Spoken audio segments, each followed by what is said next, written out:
ಬಾಗಲಕೋಟೆ, ದಾವಣಗೆರೆ ವಿಧಾನಸಭಾ ಕ್ಷೇತ್ರಗಳಲ್ಲಿ ಬಿಜೆಪಿ ಅಭ್ಯರ್ಥಿಗಳು ಸೋಲನ್ನಪ್ಪುತ್ತಾರೆ ಎಂದು ಕೈಗಾರಿಕಾ ಸಚಿವ ಎಂಬಿ ಪಾಟೀಲ್ ಹೇಳಿದರು. ವಿಜಯಪುರದಲ್ಲಿಂದು ಸುದ್ದಿಗಾರರ ಜೊತೆ ಮಾತನಾಡಿದ ಅವರು, 100ಕ್ಕೆ 100ರಷ್ಟು ಬಿಜೆಪಿ ಅಭ್ಯರ್ಥಿಗಳು ಎರಡೂ ಕ್ಷೇತ್ರಗಳಲ್ಲಿ ಸೋಲುತ್ತಾರೆ. ಇನ್ನು ಯತ್ನಾಳ್ ಹಾಗೂ ವಿಜೇಂದ್ರ ಅವರ ಜಂಟಿ ಕಾರ್ಯಾಚರಣೆ ಫೇಲ್ ಆಗುತ್ತದೆ. ಯಾವುದೇ ಕಾರಣಕ್ಕೂ ಅಲ್ಲಿ ಅವರ ಜಂಟಿ ಕಾರ್ಯಾಚರಣೆ ಯಶಸ್ವಿ ಆಗಲ್ಲ.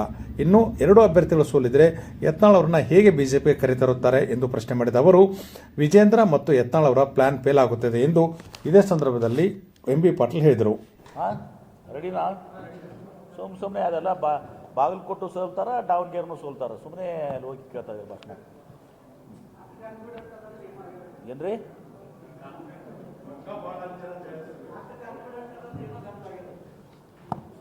ಪುಣ್ಯಾಕ್ ಬರ್ಲಿಕ್ಕಂದ್ರೆ ನೆಲ ಡೊಂಕ್ ಅನ್ನೋದು ಏನ್ರಿ? ಎರಡು ಸೋಲ್ತಾರ. ವಿಜೇಂದ್ರ ಮತ್ತು ಇವರು ಕೂಡ ಜಂಟಿ ಆಪರೇಷನ್ ಫೇಲ್. ಜಾಯಿಂಟ್ ಆಗಿ ಹೇಳಿಲ್ಲ ಮನೆಗೆ ಹೋಗ್ತಾರೆ. ಮೊದಲೇ ಹೇಳಿರಲ್ಲ, ನಾ ಮೊದಲೇ ಭವಿಷ್ಯ ಹೇಳಿದ್ನಲ್ವ, ಇಬ್ಬರು ಕೂಡ ಮನೆಗೆ ಹೋಗುದಂತ ಏನ್ರಿ? ವಿಜೇಂದ್ರ ಶಕ್ತಿ ಮತ್ತು ಇವರ ಶಕ್ತಿ ಎರಡೂ ಶಕ್ತಿ ವಿಫಲ. ಆಮೇಲೆ ಇವ್ರು ತಗೊಳ್ಳೋದು ಇಲ್ಲ ಬಿಜೆಪಿಯಾಗಿಂದ.